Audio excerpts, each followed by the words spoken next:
All their communication systems are moving through the consciousness field and are thought actuated. The people at the CIA call it WSFM, weird science and frickin' magic. The transdimensional interstellar technology will benefit humanity. There has been tremendous disinformation. The media is keeping secrets with the government. These are lethal, vicious people. And I'm focused on exposing the extraordinary technologies that they want to keep secret. No aspect of life on Earth will be unaffected by it.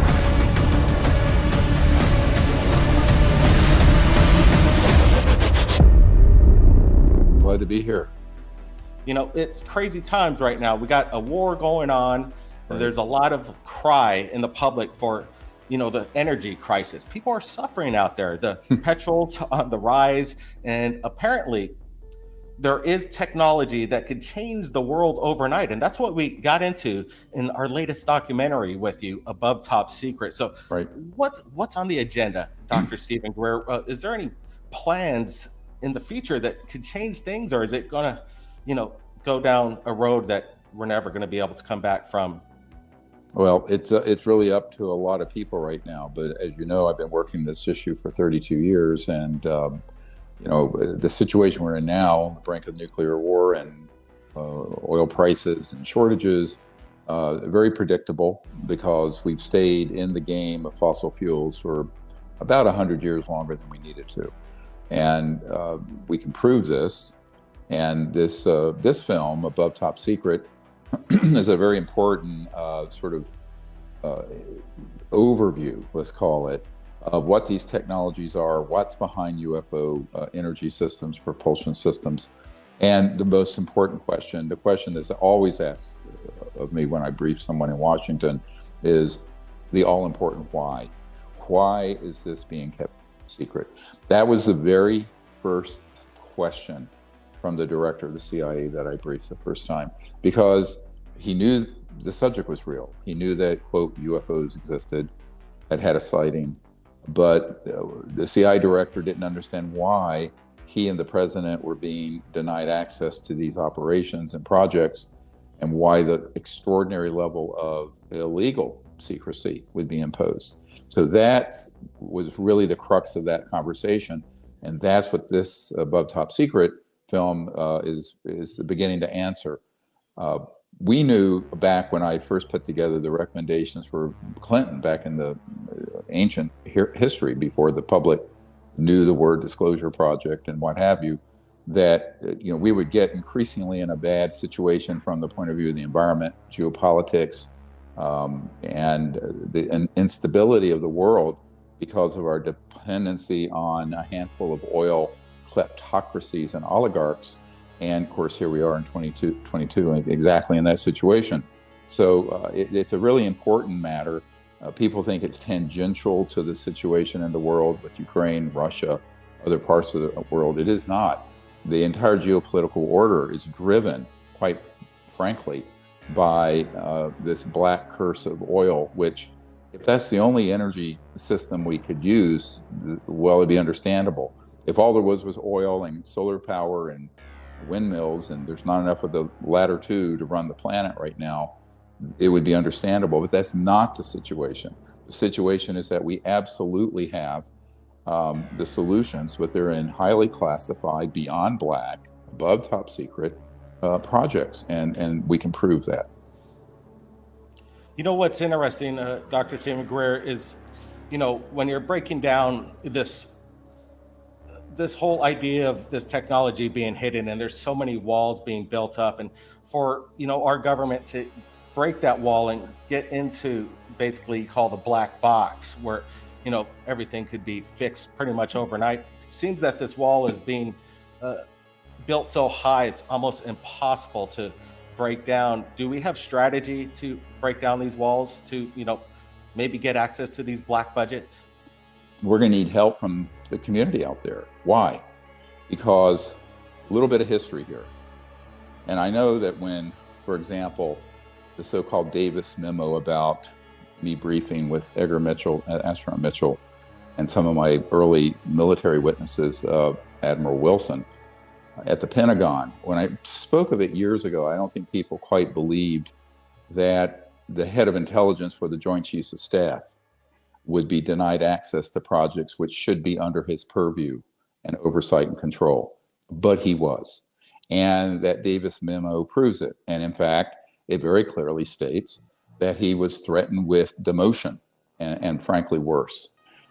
Now, that was a result of our initially giving the Admiral very specific actionable intelligence from documents and facilities and sub-facilities such as S4 and other places, Lockheed Skunk Works locations, manufacturing places for the man-made UFOs, et cetera. And unfortunately, even though you would think the guy putting together the intelligence brief every day for the Joint Chiefs of Staff of the United States would have all access to something like that, he had no access. The same was the situation for the director of the CIA they briefed and the president. The same was true for the three-star general who was head of the Defense Intelligence Agency, General Patrick Hughes, who I spent a great deal of time briefing. He was denied access and actually ridiculed for even asking. Even though I have witnesses in our disclosure project who worked in super black, unacknowledged special access projects on this issue and were assigned to the DIA, Defense Intelligence Agency, which is, it's basically, the DIA is essentially like the CIA for military intelligence as opposed to civilian.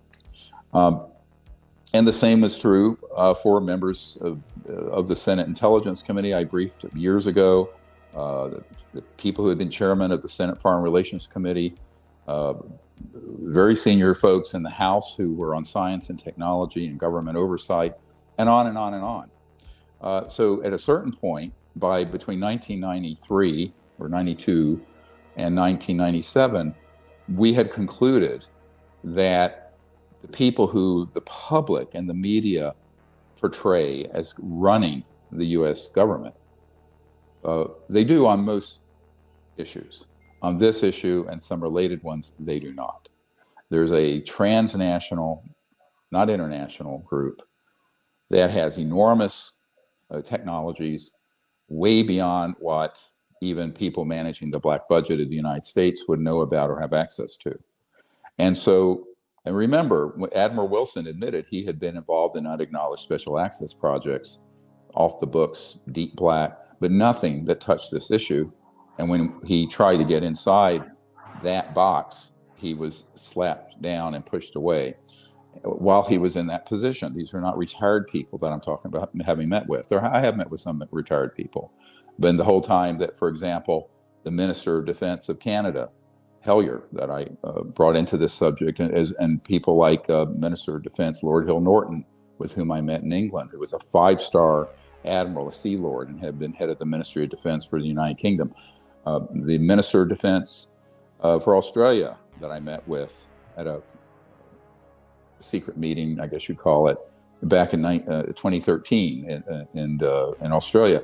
None of these men, who you would think, okay, they're heads of the biggest, some of the biggest military operations in the world as their secretaries of defense or ministers of defense, that they would have access and have been read into or briefed. No, none of them were, not one.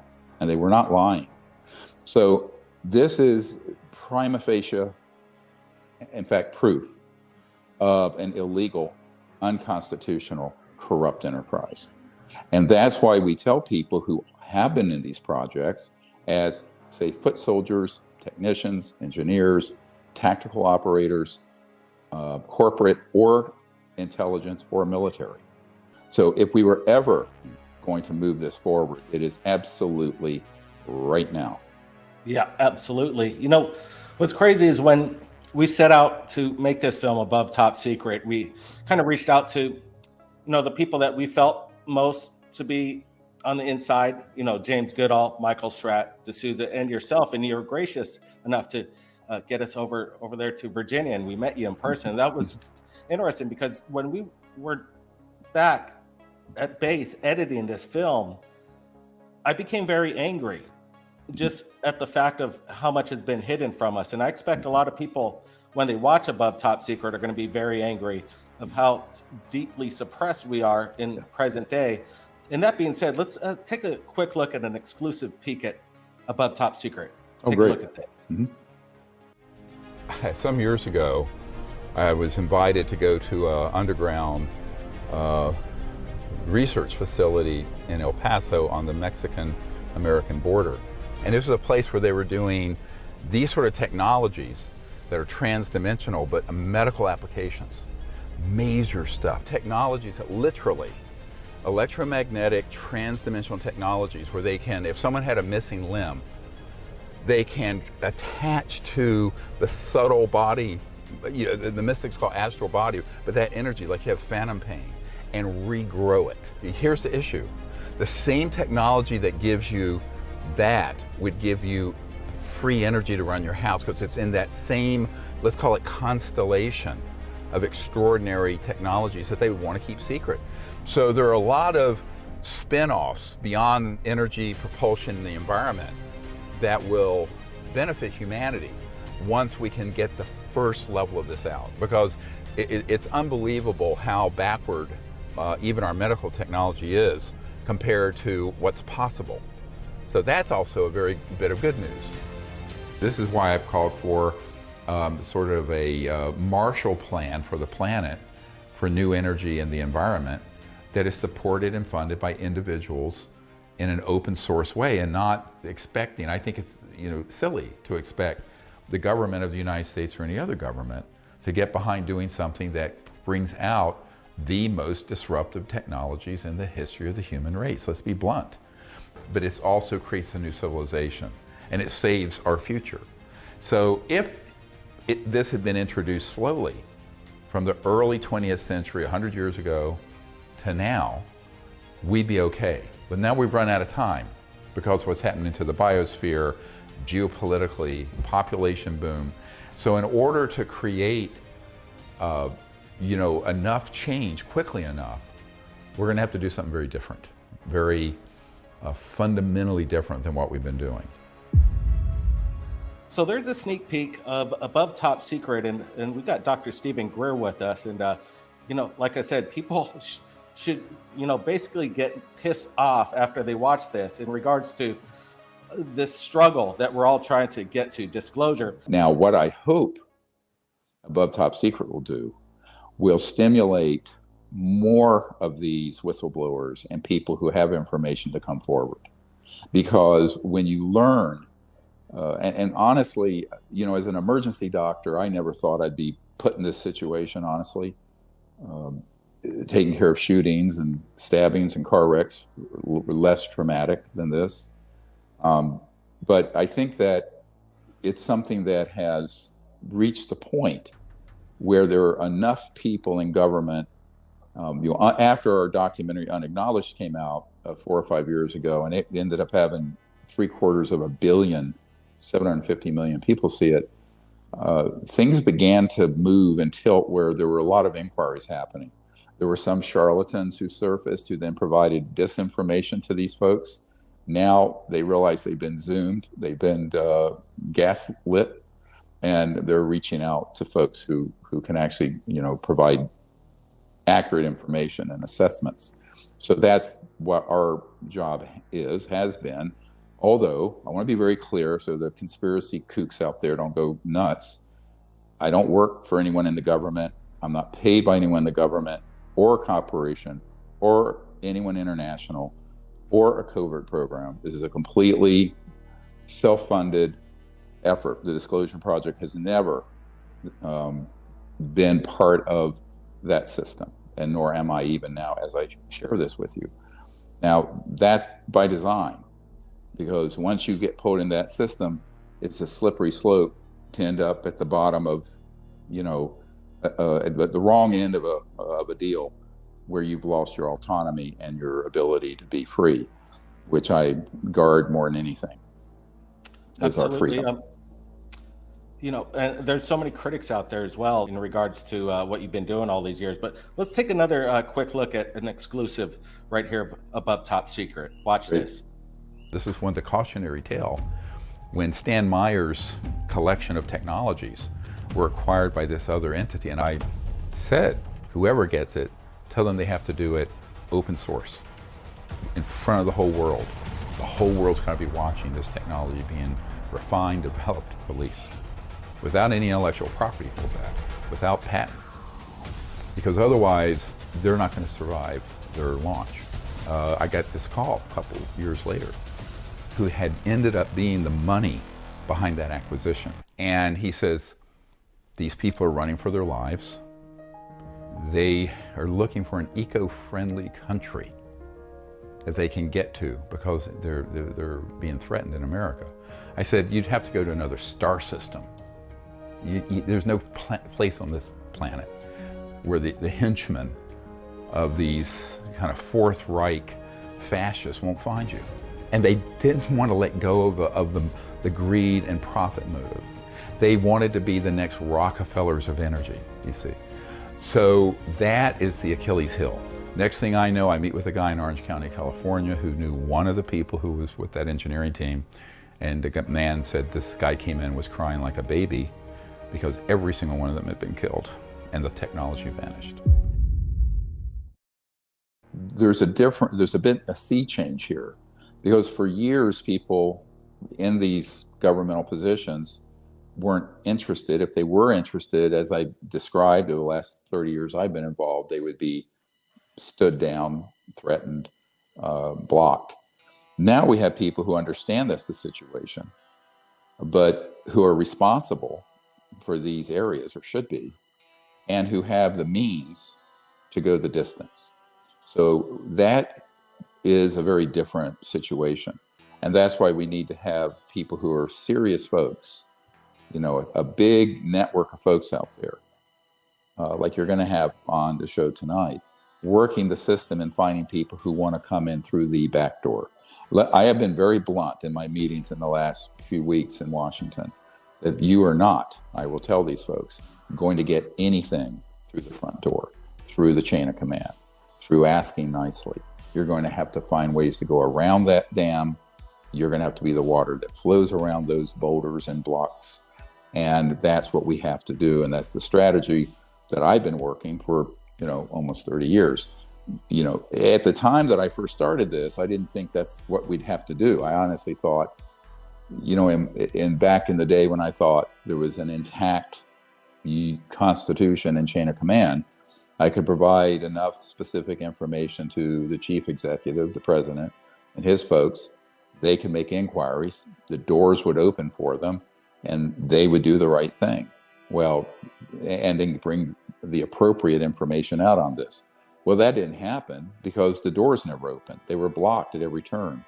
And so, and remember, even when John Podesta left the Obama administration to run Hillary Clinton's campaign, he tweeted out, my biggest disappointment all these years in government is not having been able to effect disclosure on the UFO issue. And he had been chief of staff for Clinton back in the day when, you know, we were doing a lot of this, and then subsequently put together Obama's cabinet, then ran Hillary's campaign, and on and on and on. And, you know, he never got read into this and never got access, even though we provided a lot of information to people like him. And his corollary in the Bush administration, you know, Andy Card, chief of staff, we gave an entire huge briefing document handed to him in person by one of our whistleblowers, military witnesses. And that didn't get him in the door either, because the guy running that shop was Dick Cheney, who was blocking and deceiving President Bush. And we know this. So, you know, this is it's very complicated, unfortunately. And people don't like nuanced and complicated stories. They want simplistic conspiracy theories and rubbish. I don't have the luxury of living in that fantasy world off the internet. Neither should you anymore, or anyone else on this team. But I think that we have to realize what the lay of the land is. You have to deal with the hand that you've been dealt. And whether it's us, the public, we're in the same boat, really, as these leaders in our country. And the only ones who are in that system and right into them are people who are part and know they're part of a corrupt enterprise, at least the leadership. Now, where the sweet spot is, let me be clear, are not necessarily the leadership of this group, the Majority Intelligence Committee, as it's been called, MAGIC. It's the folks who've been on retrieval teams, It's folks who've been out in the field or have worked in the skunk works underground, or who have been in S4, who have been at Dugway up in Utah, who have been in various corporations and Booz Allen Hamilton and Lockheed Skunk Works and Northrop Grumman and others. These folks who have worked this task know a lot, and there are thousands of them, and they're afraid. And I understand their fear. But now we have an opportunity to do something about it. Above Top Secret, I think, I hope, will stimulate a debate, but also will bring out of that system another whole, let's say, generation of disclosure-related whistleblowers. And if they can come into our system, we now have a place for them to direct their information that can result in change. And that's, what I'm doing this for. I'm not doing this for muckraking or gossip. I'm doing this to affect an enormous change, because the implications of the change are you can't even begin to calculate. Imagine having technologies that would at once solve all the environmental problems, most medical problems, end dependency on oil, change geopolitical dynamic that's leading to all these problems all over the world, and would give all people in the world the ability to live in an abundant, prosperous way with quote unquote free, so-called zero-point quantum vacuum energy systems, which are touched on in this film Above Top Secret. It's an entirely new world, and it's one that's been forestalled and been prevented from evolving for over 100 years. So this is what I call the whole lost century of social and technological evolution. And with it, I suspect spiritual evolution of our species, because people are still grubbing around trying to eke out a subsistence living. 3 billion people on the planet, by the way, still get their ability to cook their food by chopping down trees, making charcoal, and burning wood, which is what's happening to all the old growth forest, a lot of it. 3 billion with a B, almost half the population of the world. So we can do better than this, but we're not going to do better than this with the zero-sum game of fossil fuels or the low energy output and very expensive energy output of just wind and solar. These new technologies that are truly space age and amazing, that will give us the world of our dreams and will help create a new civilization for our children and my 11 grandchildren. And so I know, yeah, absolutely.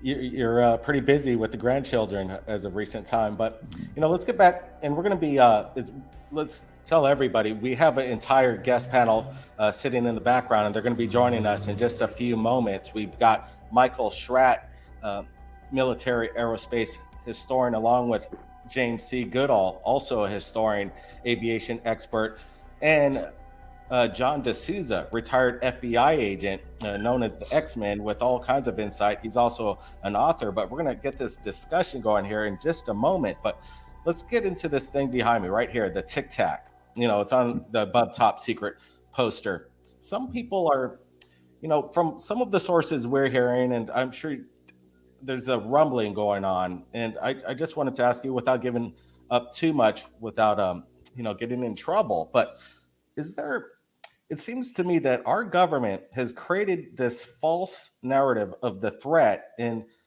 what's really going on is a private corporation has developed this technology, and maybe this private entity, this private company, is getting too powerful, even more powerful than our own government's assets. And this is kind of a dangerous game if we have a private entity that could run circles around our jet fighters with technology that's owned by a private citizen, possibly in our country. It's neither government, as you and I think of it, nor a private corporate. It's a hybrid of the two. It's a complete commingling of what Eisenhower called the military industrial, meaning corporate, complex. That is the truth. Eisenhower knew what he was talking about, absolutely. And he was betrayed by those interests. Now, we have the same situation now. There's not much that's changed since Eisenhower gave that speech in January of 1961 as he was leaving office of the president. after 8 years.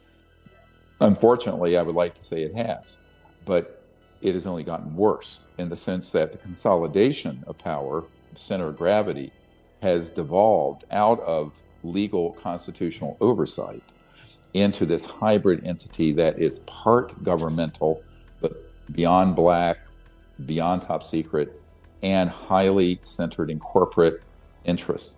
Now, if you study the history of fascism, the classical definition of fascism is the corporate takeover or corruption and influence of government to the benefit of the corporate entities and private financial and other entities.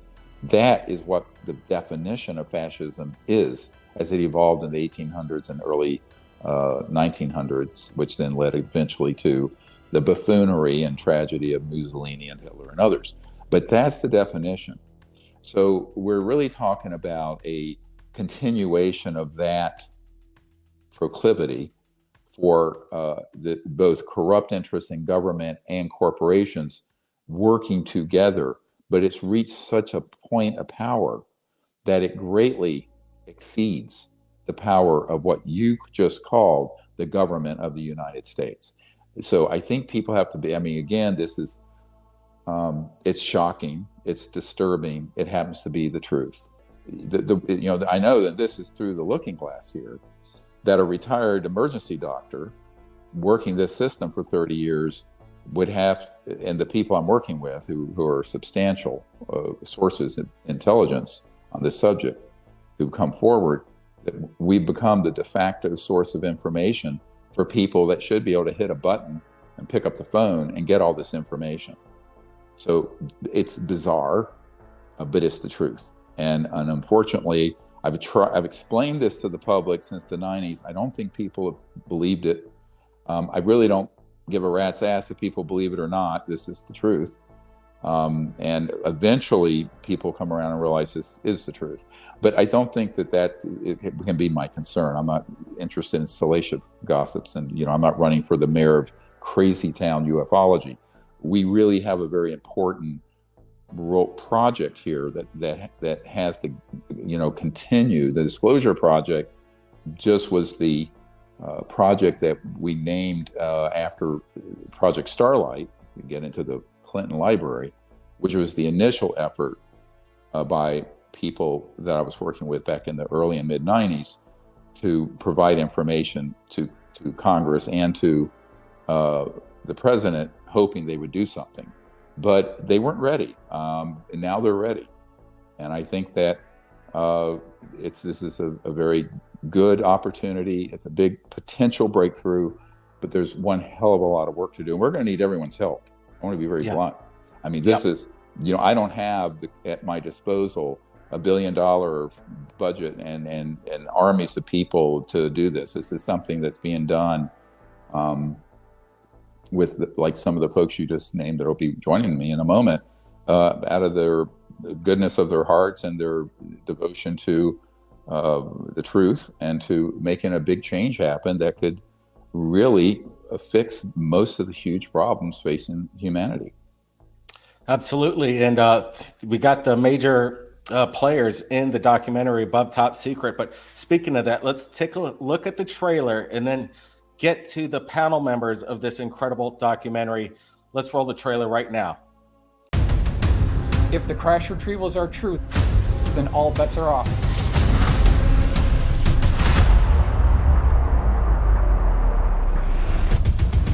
It's very hard for people to get their minds around where the real power is. And it's not at 1600 Pennsylvania Avenue. The reality is something much more stark. They've been working on this for 60, 70, perhaps 80 years. The reason why the government is talking about these UFOs now, they're getting ready for the next level of war. Are these objects a national security concern? They're proffering a narrative of a national security threat that doesn't exist. I call them alien reproduction vehicles. They're made by private corporations somewhere on this planet. Technology from Roswell from 1947 has largely been held back from us. Portal technology, teleportation, whatever you can imagine, it's already been done. The biggest secrets are not the zero-point energy and electrogravitics. It's the science of consciousness. All their communication systems are moving through the consciousness field and are thought actuated. The people at the CIA call it WSFM, weird science and frickin' magic. The transdimensional interstellar technology will benefit humanity. There has been tremendous disinformation. The media is keeping secrets with the government. These are lethal, vicious people. And I'm focused on exposing the extraordinary technologies that they want to keep secret. No aspect of life on Earth will be unaffected by it.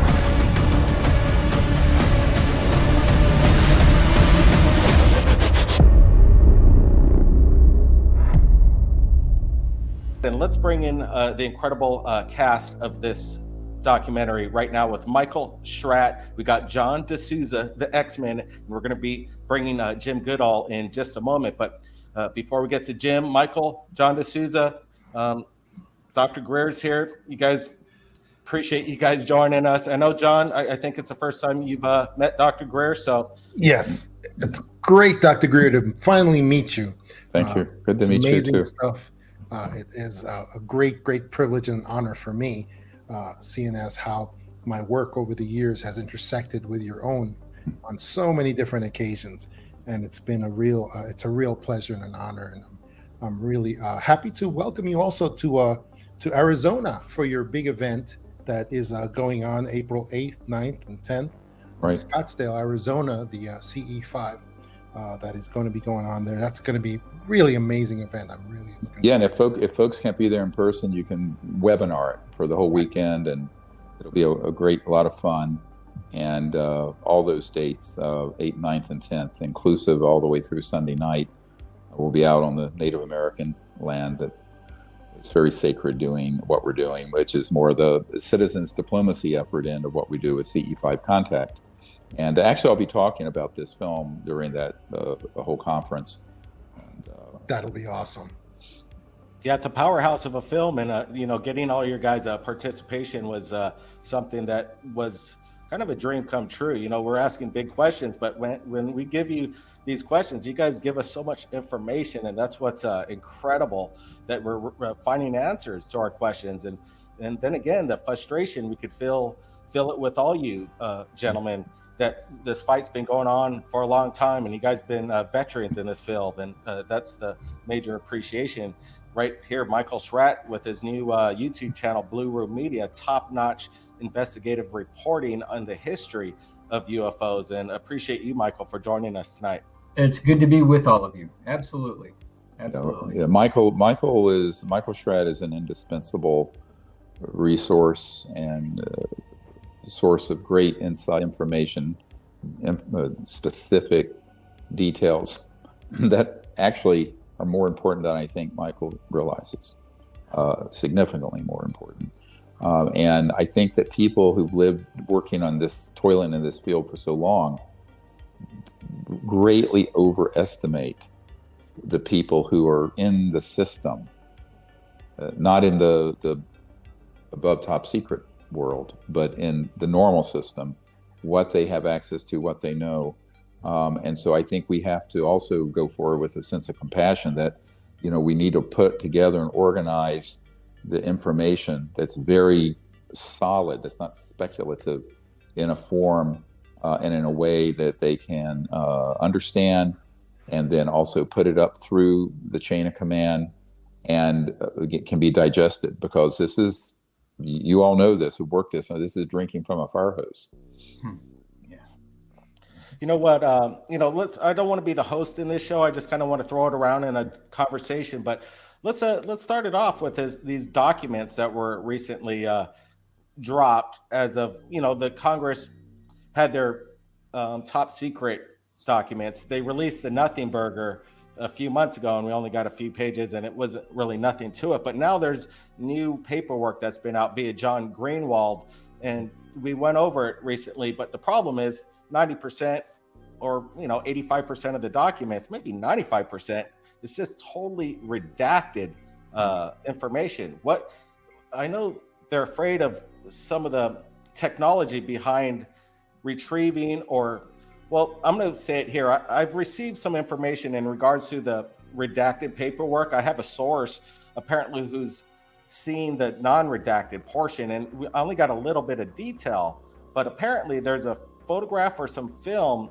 of a satellite that has captured an unidentified flying object. But the problem is they don't want to release it because of the technology that it was taken with, the optics. And Sure. they say if they release this photograph, it's going to jeopardize national security. Mm-hmm. But that's the first concern. The second one, which they say more importantly, is that this image is so provocative that it would change maybe our consciousness as a civilization, that we can't handle it. So, John, what's your thoughts on that?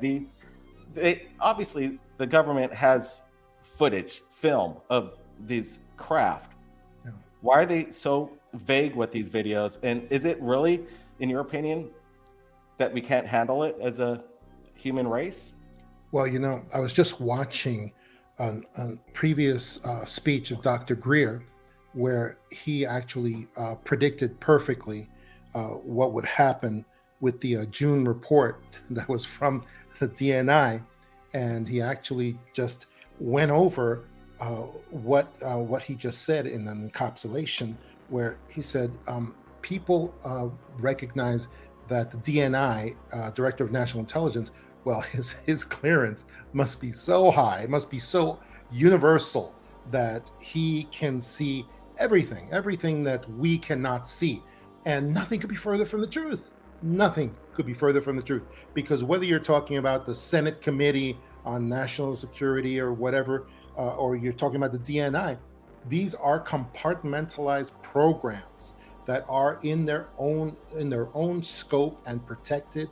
And there is, and as we saw, the final report from the DNI that went over to the Senate Committee and to many other places, ended up really not having anything in it of any value.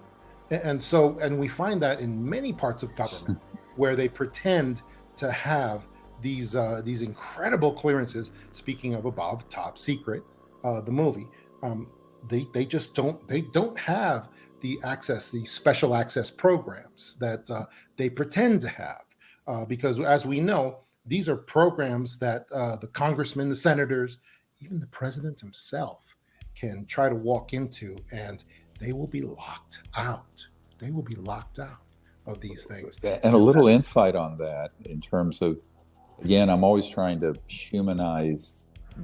People get demonized because people don't appreciate what it's like to walk in their shoes. So let me talk about walking in the shoes of some of these folks. And this is an example. When you're, say, the director of the CIA, and you make inquiries and you're denied access, and you're being denied access to things that you found some sources telling you that exist, no public official, no DNI, no president, no senator wants to get up in front of the public and say, well, the emperor has no clothes. The Constitution's been eviscerated. I don't have access to things that are of this importance. It would diminish the office of the president. It would diminish the institution of the Congress. And so I've had these conversations, and that's why it's so terrifying. And so it's not that they're being duplicitous. It's that they're afraid of the consequences. Not what you were referring to, Blake, but the people are going to go crazy in the streets because we're not alone in the universe. The majority of Americans already believe we're being visited and that we're not alone in the universe. I think it's more of these sort of issues, because that is terrifying, what I just said. And I think that you put yourself in the shoes of one of these people and you find out that there's a titanium ceiling that you can't move through, even though you thought you were managing the black budget of the United States, even though you were the oversight, even though you're in this executive position in either the executive branch with the president, the director of national intelligence, or what have you. That's not something anyone wants to talk about for reasons that are quite obvious and understandable. On the other hand, look, I talk to people who had been in the skiff and saw what was presented that Blake just referred to. The method, the things that end up getting redacted often are method sources, things like you're referring to. They don't want to tip their hand to an adversary what our actual imaging capabilities are on the NRO satellites or what have you. And that's completely understandable. Most of those things that are redacted aren't substantive in what people think are there. It's not like, because it's not like there's some mother lode of information on the ET issue or even on the so-called alien reproduction vehicles, the aerospace end of engineering that Michael can speak to so expertly. That's not, that's usually not what's being redacted at all. But to people on the outside looking at it, it looks fishy. It's more of these other issues. Yeah, it looks guilty as hell with all the wasted black ink they're doing with these redacted papers. It's like a slap in the face. But again, think about this. When I've worked with these folks, they have shared with me what's in those.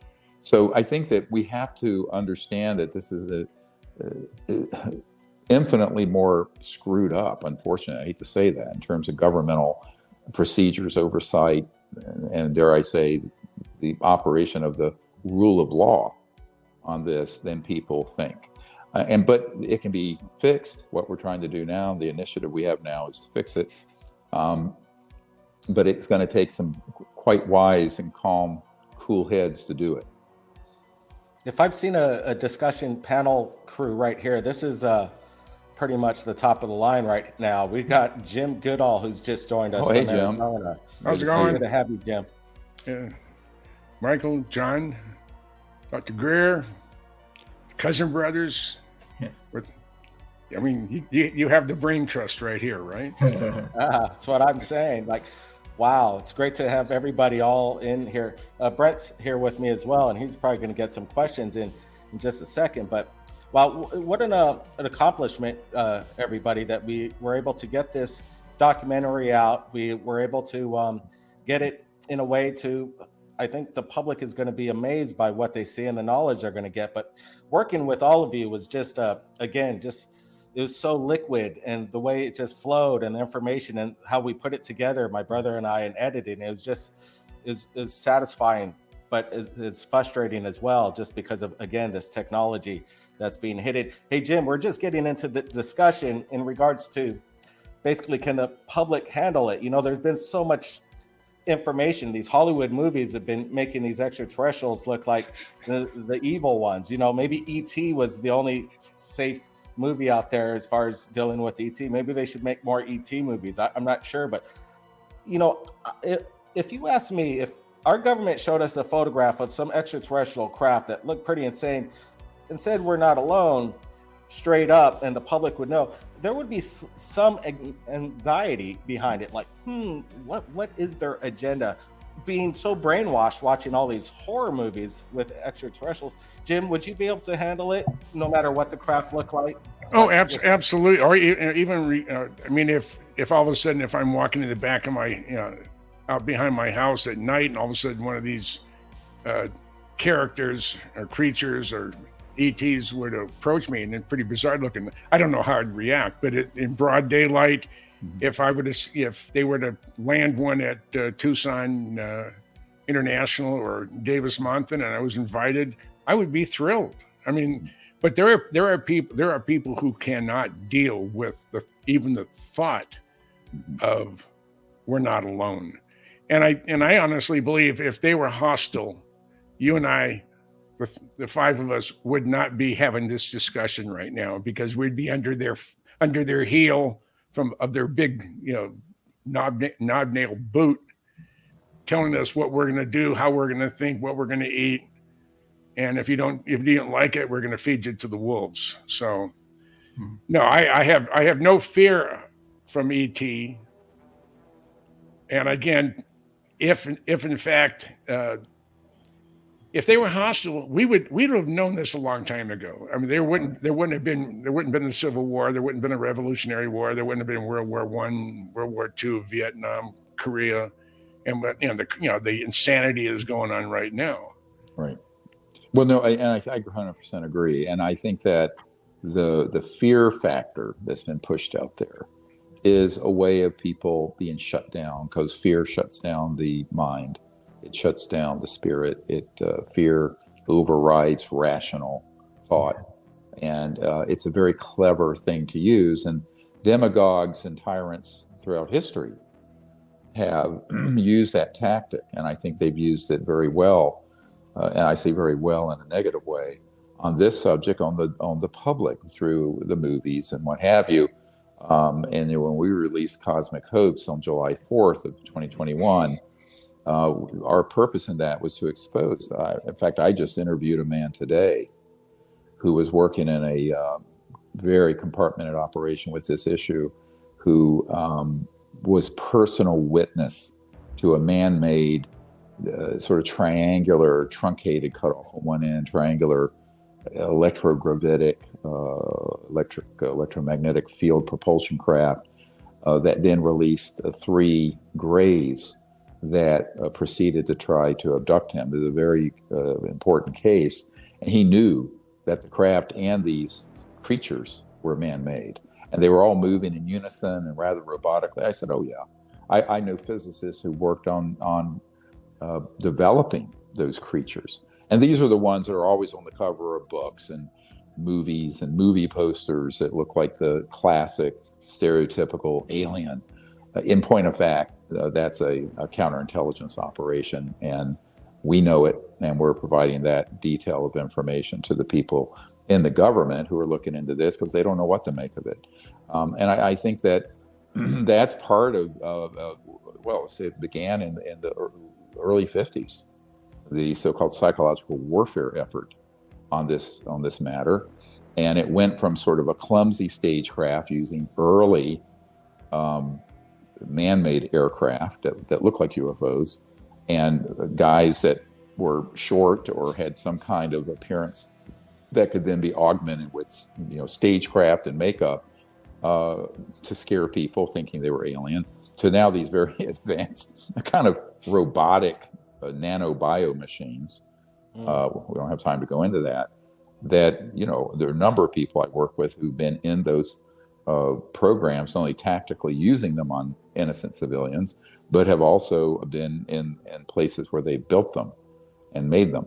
So this is one of the problems with the whole UFO subculture and the public, is that it's 9 parts in 10 stagecraft created by counterintelligence operations, and we have to separate the wheat from the chaff on all that.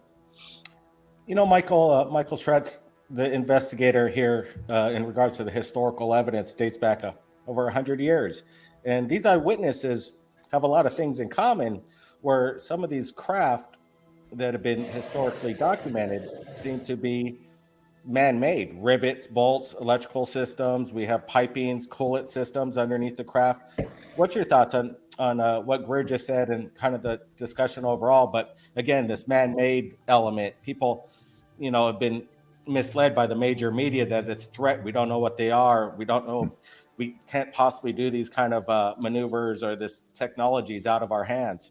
But then again, there's these reports that go back decades of these craft that seem man-made. What's your thoughts on it? Is it something that we maybe have, figured it out? Well, the situation is as follows, and it's reached a point now where it's seamless, and anything short of the physical evidence pertaining to the crash retrievals, and we're just spinning our wheels. We can no longer afford these CE1 cases where it's a light in the sky. We really need to progress forward with the crash retrieval evidence, and that's what's going to move this field forward. Anything less than that, we're just spinning our wheels. And I'll give you an example. We still can't even get the 1957 Gordon Cooper Edwards Air Force Base film released after all this time. And here we've got the Defense Department dripping these documents over decades of time. We just don't have time for this. We really need to get down to business. So right. Time is of the essence. Yeah. Right. And that's why we need specific, actionable intelligence. Correct. And people who've been on the inside to give these investigators and folks I'm working with the precision with what is. For example, and I don't want to mention the gentleman's name, But there was a man who, from 2002 to 2012, was in the technology management office in the Pentagon subbasement, and he was in charge of an investigation. I won't go into the details here, but this is being handed off to these folks in the government that I've been meeting with, and out at Fort Sill, and near Lawton, Oklahoma, he was escorted into and can name and put the people exactly in the location of where one of these retrieved extraterrestrial vehicles is located, and what they were working on and studying at that particular site for that particular vehicle. That is what I'm talking about. So I want to give that as a specific example. This is fairly new intelligence, and I think that we need to all open up our networks and have folks come forward who can provide exactly what you, Michael, are referring to. Now, I'm not saying that anyone, that we're not going to go in and sort of invade that deep underground military base or in SCIF. The other thing is that because these projects have been declared unconstitutional and illegal, and we can prove they are, absolutely can prove it at this point. I mean, there's a parade of folks that I met with from 92 forward who absolutely should have had a need to know and had a constitutional right to be read into these projects. Again, what you guys are offering to the public via this documentary, Above Top Secret, is priceless. Let's take a quick look at another sneak peek right here, exclusive of Above Top Secret. Take a look at this. Most people think that the U.S. government builds stuff. They contract. It's called WFO, work for others. And in 1993, I was at the Wrigley Mansion in Phoenix. They wanted me to come to a meeting very late at night. He says, look, if you want to deal with this issue of these technologies, the UFO issue, you don't need to talk to the president, the CIA director. They don't know anything, and they're not going to know anything. You should be talking to people like us. We're the ones who are running the WFO. We're tied into certain, I'm quoting, orders of Jesuit priests that are working on the technology transfer.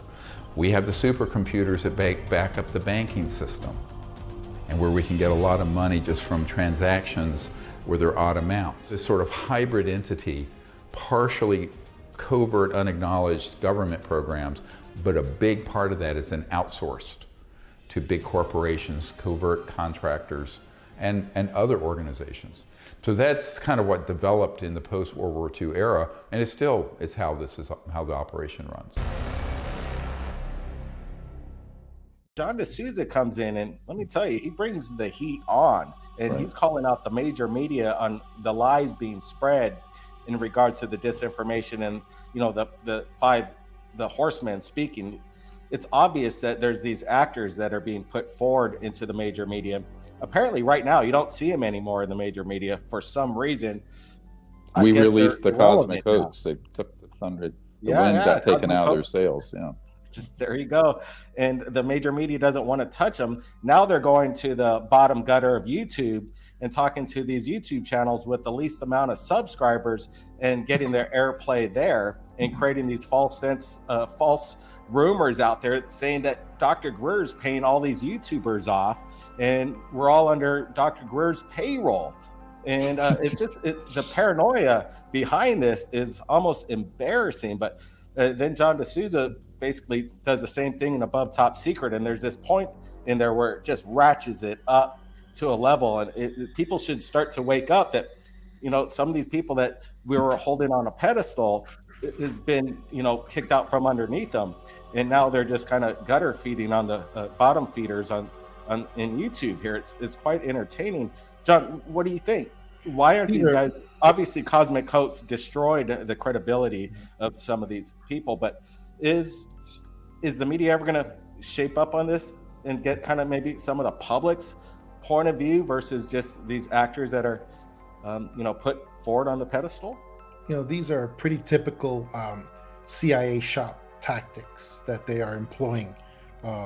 We have many actors like Elizondo, who I believe is a CIA contractor, and he's out there. But we are still we are still in the phases of what I have heard referred to as Operation Failsafe. It's just a general term that's used by people in national security for these things. I deal in I deal in uh, it's it's rough to say it, but I deal with rumors from the national security branches, so that they are not breaking their secrecy oaths when they talk to each other and they talk to me. These are rumors, these are raw data, and it's because we're not violating any secrecy oaths by talking about these.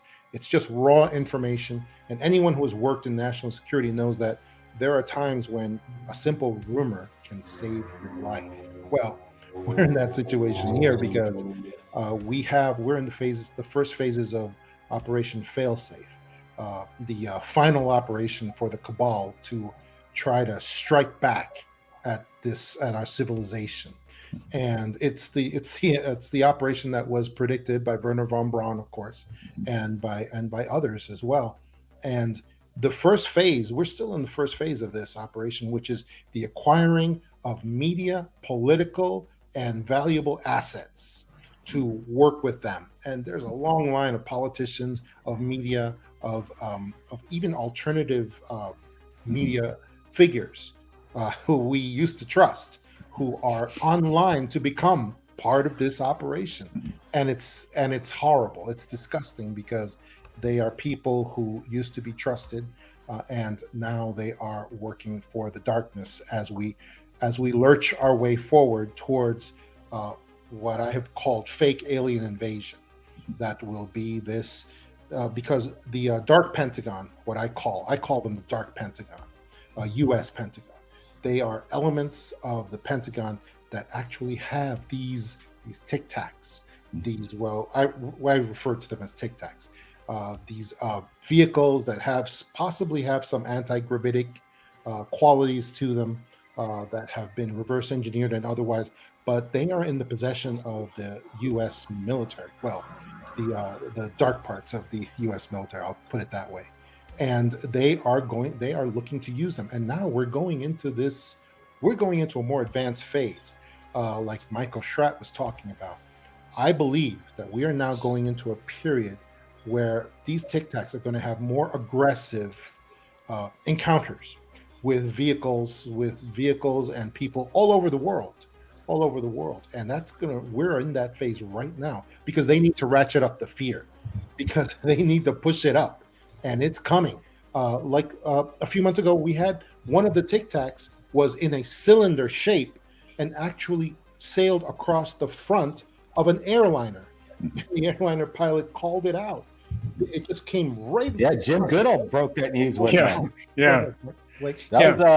We broke that news on Third Phase of Moon thanks to Jim Goodall with his contact with the ham radio operator that picked that communication up with the American Airlines pilot, and we broke that on Third Phase of Moon that same day, and it took 5 days for the major media to actually break that story. And we were trying to share it to all the major media, saying, "Hey, here's the recording. This is how we obtained it," and they didn't want to touch it. And then the FBI, for some reason, got involved with it, and we reached out to the FBI and said, "Hey, look, we're the ones that broke this story. We have a contact who's the actual ham operator. Let's help.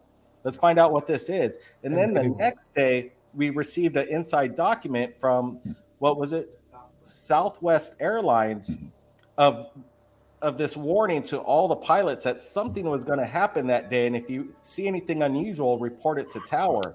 And of course, it was some kind of secret program, but they're not telling us what they're exactly doing, but they're giving people the heads up that, hey, look, something might happen, and if you pick up on this, report to Tower. And it's weird how the communication was broken down in that recording, but that's a whole different story.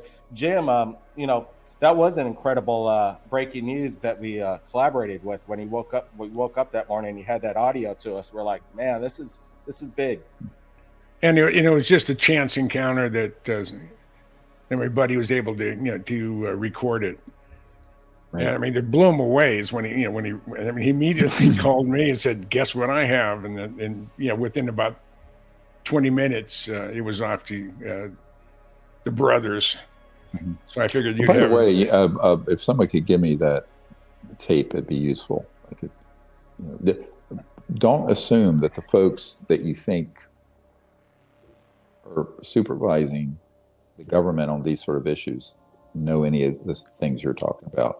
Michael, same with your situation. I mean, I think, Michael, you could speak to how long you're historically have gone back that there have been what would be called man-made UFOs operational that people have seen.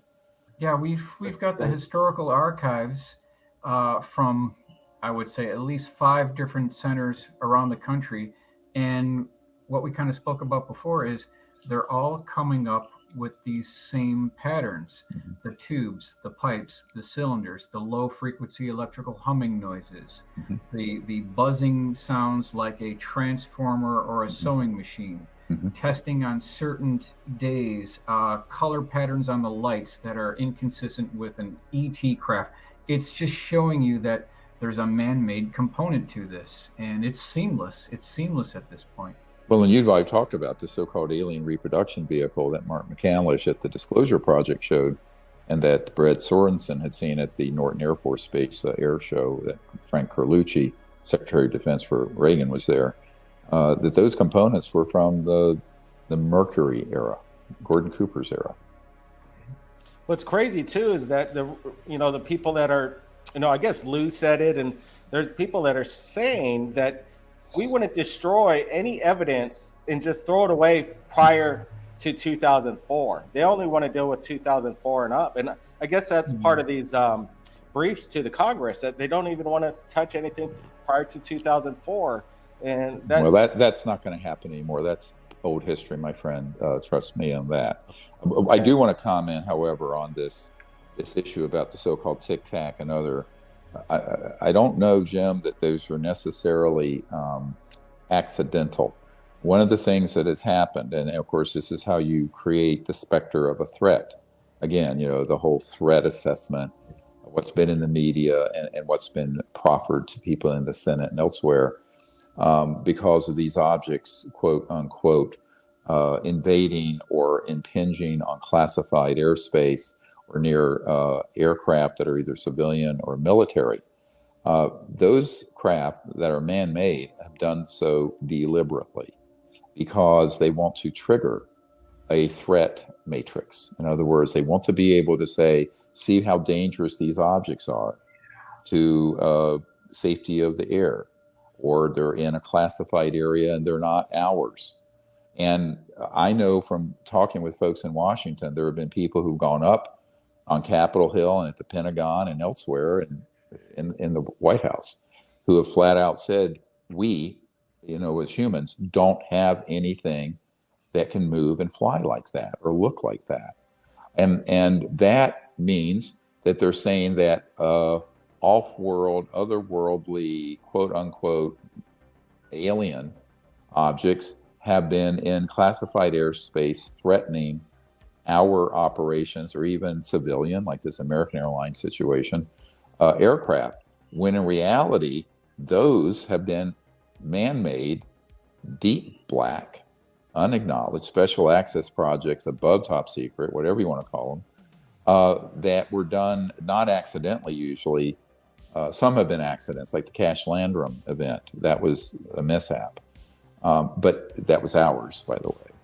And but mostly those have been done when they've gone deliberately in broad daylight or at night into classified airspace, because the people who are the pilots for a jet or an air traffic controller, or name whatever person in the conventional military and intelligence, they haven't been read in to what these objects are. Therefore, they're completely convinced it cannot be ours. And that is dangerous, because that has been played, that trial balloon has been sent all through the media and all the way up to the White House and all the way up to the top Senate oversight committees. And it's a ruse. It's a deception. And I think this is very dangerous, because to what end? It's exactly what Mr. D'Souza was talking about. That this is to an end of creating the specter of a threat, which doesn't exist, but which would be very convincing. And they're ratcheting up that threat matrix. And that's why these events have happened and have happened historically, because they can be very convincing.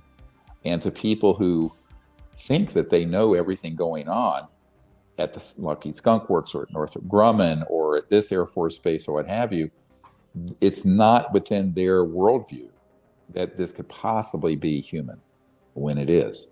And by the way, the actual extraterrestrial vehicles, they don't have bolts, they don't have washers, they don't have seams, they don't have rivets. We know this. But unfortunately, that kind of detail, which seems like that would be quite obvious, isn't known by the people who everyone thinks would know, should know. And I think that's where there's this big gap that we have to close in the knowledge, because knowledge is power. And one of the problems I've run into, because I was doing a number of calls, I met most of the people that have access to this stuff when I was young. Mm-hmm. I turn 77 tomorrow, which means most of the people that I have dealt with are dead. Happy birthday! Yeah, I got a call, an email from Bill Fox's daughter. Foxy had almost 40 years of the Skunk Works. And he was one of the first persons to tell me, he said, "Hey, we have things out in the desert that would make George Lucas envious." But I said, "Well, how about these things are flying through the sky at thousands of miles an hour, and they make a 90-degree turn?" Mm-hmm. He said, "As long as they weren't manned, we have that capability." And this is back in the 70s. Mm-hmm. Right. He said, and he said the technology used in the Copperhead, was it flyable artillery shell? I mean, it'll go to a specific point on GPS coordinates. Those things, that's 400 G's when they get blasted out of the cannon. But Foxy said that he has seen testing where an unmanned object, mm-hmm. going at an extremely high rate of speed, and it stops in the dime or makes a 90-degree turn or does a 180 so fast that if there was anything in there that wasn't tied down, it would end up continue to go forward as you're going into reverse.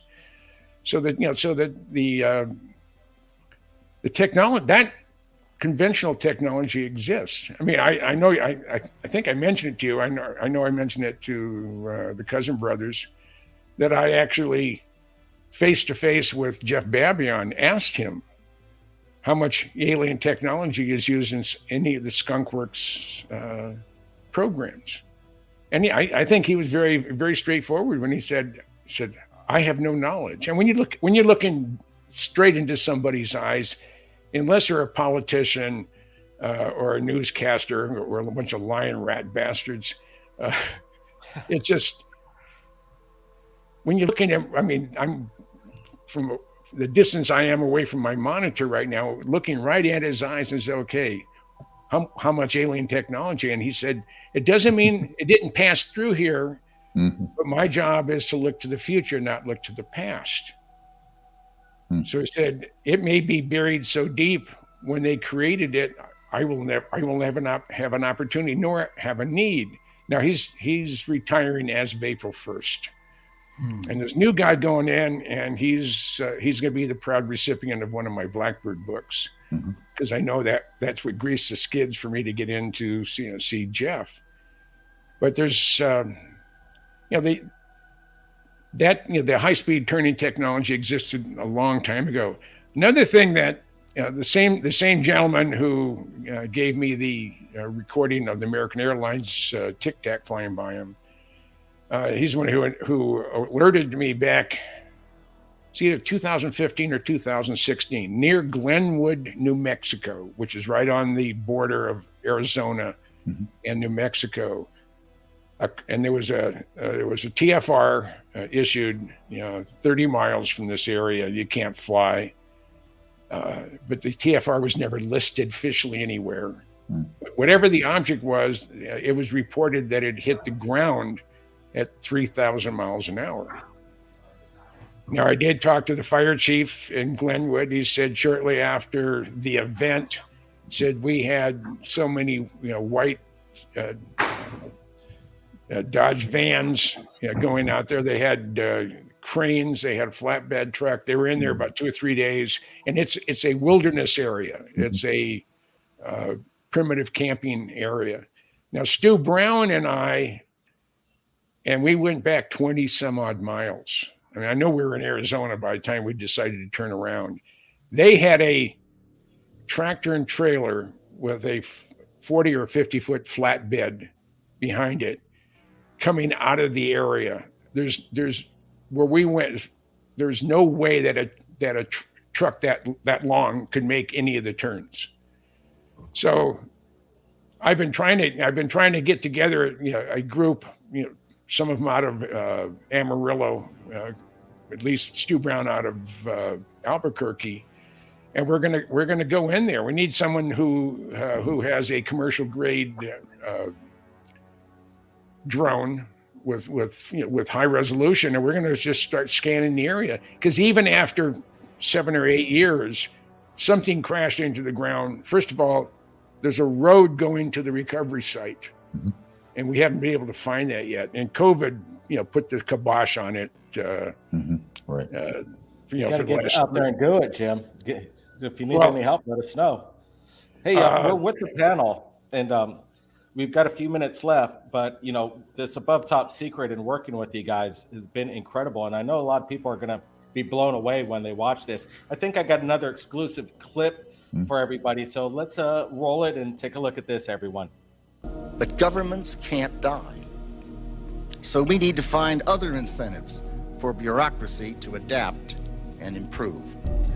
The technology revolution has transformed organizations across the private sector. But not ours, not fully, not yet.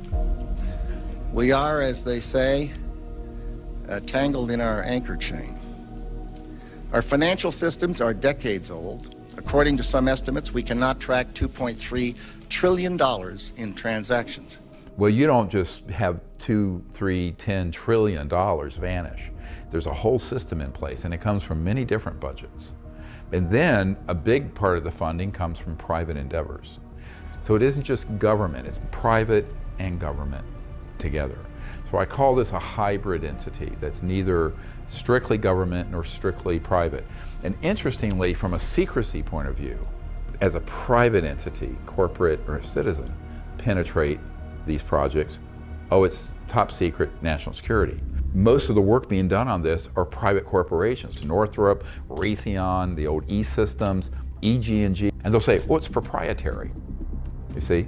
So if you come from the government, it's proprietary. If you come from corporate or civilian, it's top secret government. So they kind of wall it off, they play that game. It's like the Truman Show. If you look at that old show, Jim Carrey is playing this guy who his whole life is raised in this sort of fake set and wakes up one day and realizes, my whole life has been this staged thing. So I think most people don't realize we're living in somebody's big Truman Show here. The controllers, I call them, who orchestrate these things. And so we kind of have to go, we need to have that Jim Carrey moment where we kind of wake up and realize, we've been in a crazy Truman Show here for 70 years since World War II. And get real. That's what we need to do. Above Top Secret, again, the link is below. It's streaming on all platforms. And like I say in the subtext over there, the technology behind disclosure. And I think you're going to get a little bit of that in this documentary, because this technology is superior. And I think the whole idea of Greer, Dr. Greer, is to have this free energy. It's about time, get off the fossil fuels. Again, the propulsion behind these craft, we're going to have to wait a little bit before we could utilize the propulsion because of certain dangers and the elements behind these craft moving at 30,000 miles per hour. So, that's another and faster than that. I want to point out that, and by the way, just as a point of fact on this, there are objects that are man-made that move in these right-hand turns at those speeds There are ones that can be manned, but they had to develop a way to control for 1G on board. So it didn't matter. So you have a field, view it as being in a bubble around itself, and it's moving through space at X speed, 100,000 kilometers an hour. It makes a right-hand turn. But what's felt on board is 1G stable. That can be done. I am going to go spend a day or two with Bob Lazar. Oh, wow. I already and I'm going to try to. I mean, his function. The movie that Jeremy put together was a promotion for Jeremy. There was not that much of Bob in it, and I'm going to see if I can convince him, one way or the other, to sit down with the group here. I mean, it doesn't have to be me. It could be Michael. It could be the cousin brothers. It could be all five of us go to his place and sit down and. That'd be something. Yes, it would. Mm-hmm. Yes, it would. Yeah. And I'm going to work on it. I don't know if I can pull it off, but I've known him for 35 years, so we'll see what we can do. Hey, I mean, I'm in on the long haul. I mean, I know I'm going to live to be over 100, so I'm going to be one of the troopers. There you go. And when you guys come out from Hawaii, let's do it. Let's do a brainstorming on going into Glenwood, New Mexico. You have your drone. We got a drone, and it works great. Yeah. And let's survey the area. Let's put a grid together and let's go in there. I know about where they went in. Let's do it. We could take a look. Did that event, did you get any indication that it was an extraterrestrial or a man-made that malfunctioned? The fire marshal that I talked to, he said they came in the dead of night. They arrived. I mean, it was like in the movies. And it was a huge procession. They were in the area for, I think they said 3 days. When they finally came out. There was a flatbed truck. There was something covered. It wasn't very big. Of course, you hit the ground at 3,000 miles an hour. If you're long, you're going to be really short by the time they dig you up. Well, the reason I asked that is that, I've interviewed and met with a few guys, and one recently who was on a retrieval team that was deployed for both retrieving the man-made ones that malfunctioned and the extraterrestrial one. Now, so the question is, well, which was this? Maybe there's not enough data to answer. When they headed out, this is per the fire marshal, everybody went south on, was it Highway 186 or 183, the one that goes through Glenwood. If it was operated out of Kirkland, they would have headed north, and they had gone through Reserve and gone through Socorro and then up to Albuquerque. But they headed south, and headed south. You're heading towards White Sands, or the old, not the old, Alamogordo. They're at Holloman Air Force Base, and they've had stuff come and go there, as far as aircraft. They had 117s and they had the F-22 and they disappeared, and they had drones, and now they're back flying F-16s again. But that is if we can retrieve any material from that crash site, we only need a little piece. Yeah. And we got people in the Smithsonian, and they work at all the universities. They'd be happy to take a look at any of this material, as Greer calls it, any of that stuff. I know we've spoken with Michael Schratt in regards to maybe the Roswell medals. Somebody's gotten in their archives. It's hidden somewhere, and they're passing it down to their children and then their grandchildren. And somebody's got these medals, and if they could come forward with it, we've got the people that are ready to analyze it and prove that, hey, look, this is something otherworldly. But again, we only have a few minutes left, and again, it's been a pleasure hanging out with you guys and meeting you guys in person last year, and then we're going to be doing it this year. What's crazy is when we started filming, our first trip was first was Los Angeles with Michael Schratt over there in Santa Monica, and then we hooked up with Jim Goodall, and then we're calling John D'Souza and said, "Hey, we're in Arizona. Let's meet up." And it so happened that 2 John blocks from my D'Souza house. was less than a minute and a half from Jim Goodall's place, and they didn't even know that they were in that close proximity. So that really was a serendipity after all, Right. and maybe something special we felt was going on in regards to this above top secret, and the knowledge behind it and the information you guys bring. Man, it's rock solid, and people are going to blow their minds when they see this, and they're going to get pissed off too, because they should get angry in regards to this technology that's been hidden from us for decades now. So any last words here, John?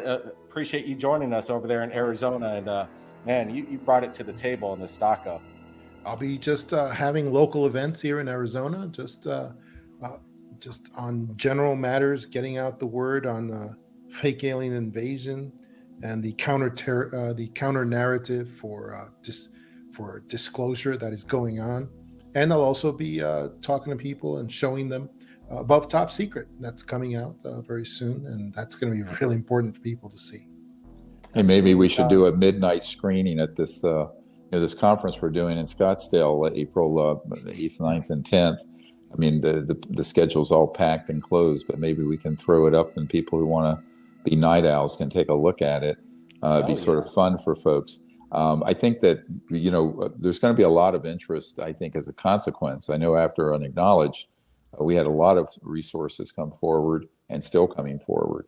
Absolutely. And all the contacts for everybody on the panel will be in the description below. So if you want to reach out to John D'Souza, the X-Men, and Dr. Greer, again, the links. And then also Michael Schratt with his new, it's actually blowing up on YouTube right now. And it's one of the best YouTube channels out there. And the evidence is off the hook. Agree. Blue Room Media, the documentation of the historical archives that builds up to these representations of the artist's work. But man, apparently you got 60,000 documents, so we're not. You're gonna have to stick around for a long time, Michael Schratt. You got a lot of information you're gonna have to put out to the world.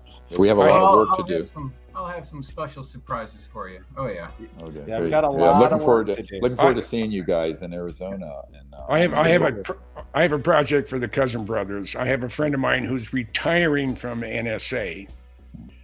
I sent her an email and said, "Do you believe in UFOs?" And almost as soon as I hit send, I have a reply. "Why, did you see one?"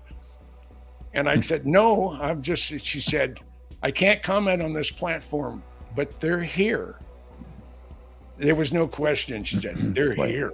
Yeah. So yeah, there are a lot. And remember, there's a lot of corruption goes with this. In 1992, the head of Army intelligence offered me personally $2 billion if I would not do what I'm doing, and went behind my back to my wife and tried to get her to convince me to do it. I met with a man in 1993 at the Wrigley Mansion in Phoenix there.